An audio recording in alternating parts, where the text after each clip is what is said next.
وَإِذَا مَسَّ الْإِنسَانُ ضُرٌّ دَعَا رَبَّهُ مُنِيبًا إِلَيْهِ، اور جب انسان کو کوئی تکلیف پہنچتی ہے تو وہ اپنے رب کو پکارتا ہے بڑے رجوع کے ساتھ، بڑی لمبے ہاتھ اٹھا کے اللہ کی طرف متوجہ ہوتا ہے۔ ثُمَّ إِذَا خَوَّلَهُ نِعْمَةً مِّنْهُ، جب ہم اسے اپنی طرف سے نعمت عطا کر دیتے ہیں، نَسِيَ مَن كَانَ يَدْعُو إِلَيْهِ مِن قَبْلُ، تو وہ ایسا بھول جاتا ہے جیسا کہ اس نے کبھی ہمیں پکارا ہی نہیں تھا۔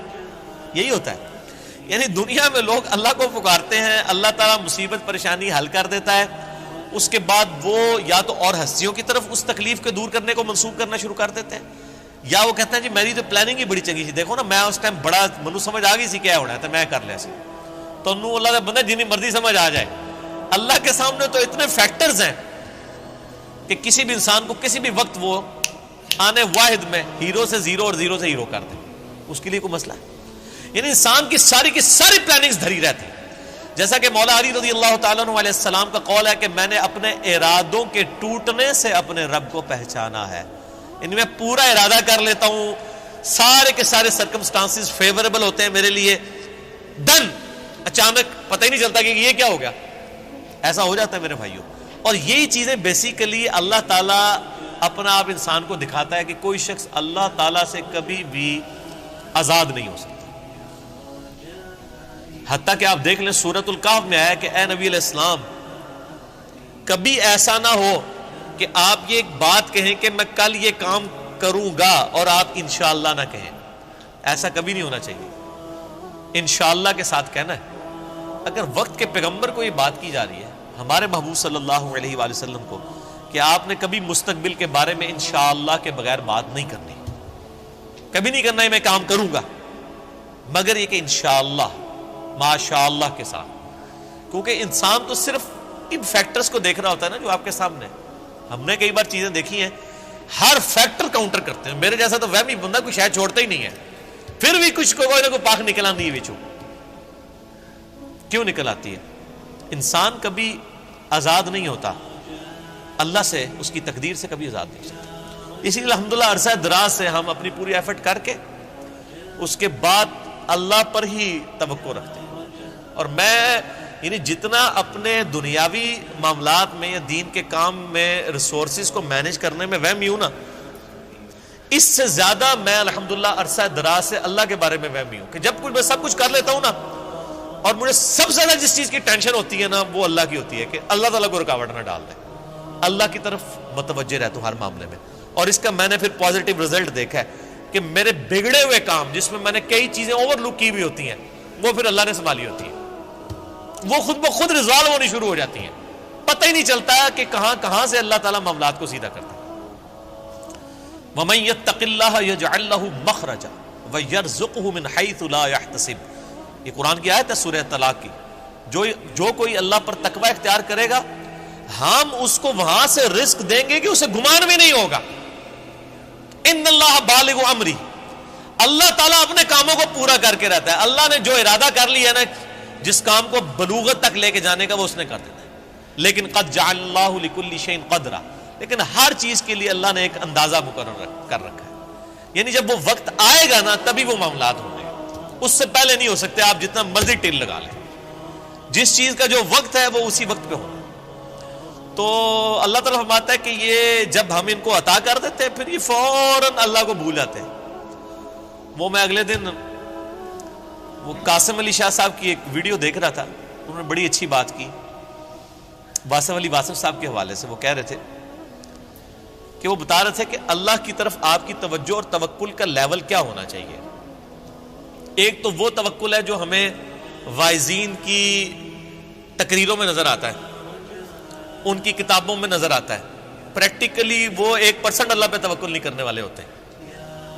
اگر اللہ پہ توکل ہو تو وہ اپنے چاہنے والوں اور مریدین سے چندے اکٹھے نہ کر رہے ہوں اور ایک ایک چیز کی ٹینشن کر رہے ہوں، تو وہ ایسے معاملات نہیں ہوتے۔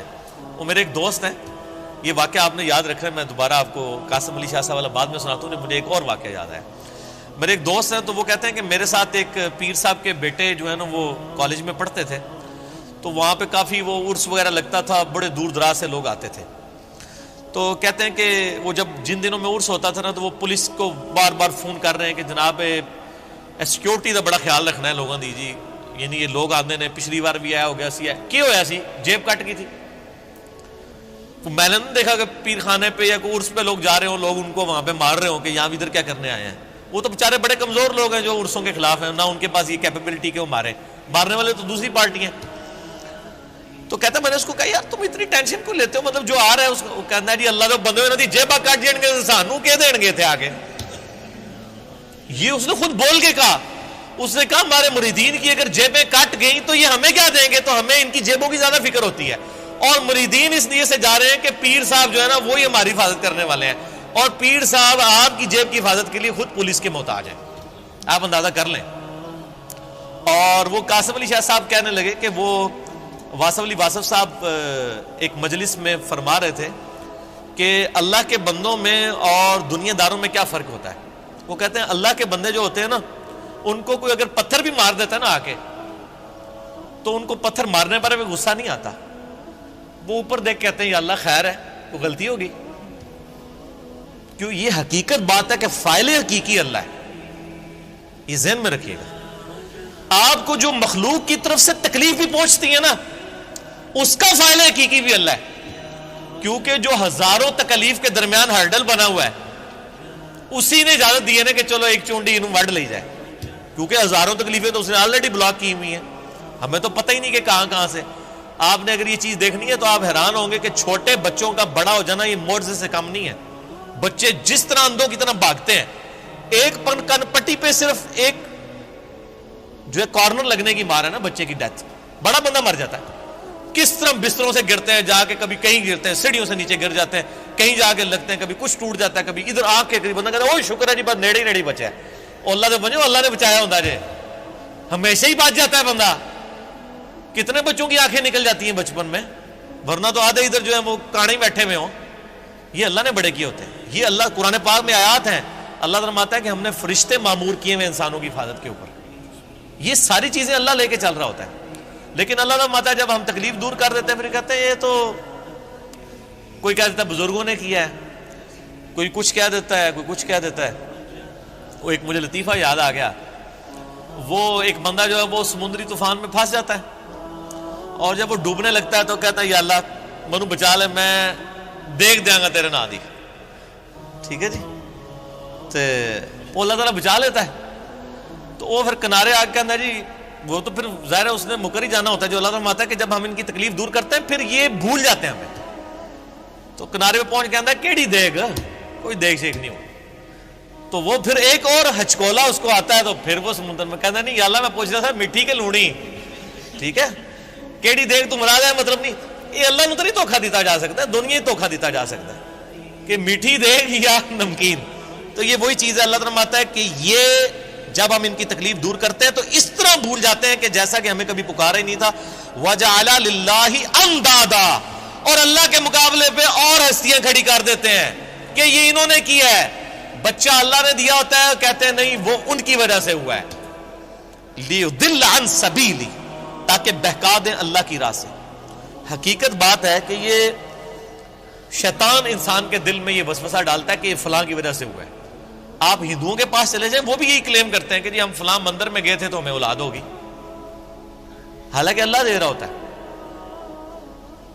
لیکن شیطان جو ہے وہ اینڈ ٹائم پہ ایسا وسوسہ ڈالتا ہے کہ انسان اور ہستیوں کی طرف اسے منسوخ کرنا شروع کر دیتا ہے. ہم نے تو کئی ایسے دیکھے ہیں جو لوگوں کو بچے دے رہے ہیں لیکن خود بے اولاد ہوتے ہیں.